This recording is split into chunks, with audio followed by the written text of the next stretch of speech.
আসসালামু আলাইকুম। তো আমার পাশে যাকে দেখতে পাচ্ছেন আমার প্রিয় কাকা, মৌলভীবাজারে সব থেকে রং চার জন্য বিখ্যাত উনি। তো ওনার চায়ের দোকানে আমি প্রথম যেদিন আসি, চা খাওয়ার পর এত ভালো লাগে, সকালবেলা যখন উনি লিগারটা দেন, খুব চমৎকার একটা ফ্লেভার এখান থেকে আসলে পাই। মৌলভীবাজারে হচ্ছে চায়ের দেশ, কিন্তু মূলত আসলে অনেক জায়গায় রং চা খেয়েছি, কিন্তু ওনার দোকানের মতন এত চমৎকার ফ্লেভার আমি আর কোথাও পাইনি। যদিও উনি চা ফ্লেভারটা যখন সকাল সকাল থাকে তখন খুব ভালো হয়।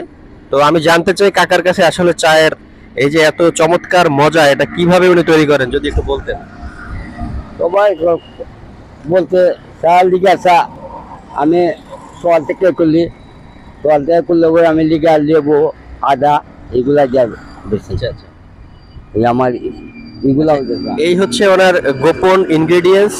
উনি এভাবে চা বিক্রি করেন। তো মৌলভীবাজারে যারা আছেন সবাই একবার এখানে এসে চা খেয়ে যাবেন সকালবেলা, কিংবা যখন উনি নতুন করে লিকার উনি গরম করেন, এই সময়টায় সব থেকে চাটা ভালো লাগে, কারণ আমি নিয়মিত এখান থেকে খাই।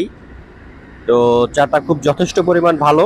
আমার কাছে মনে হয়েছে সারা মৌলভীবাজারে যতগুলো চায়ের দোকান আছে প্রত্যেকটা জায়গা থেকে অ্যাটলিস্ট রং চা যদি আপনার রেটিং করতে বলেন, আমি এখানে 10-এর মধ্যে আউট অফ আপনার 10-এর মধ্যে আমি 9 দেবো এই জায়গাটাতে।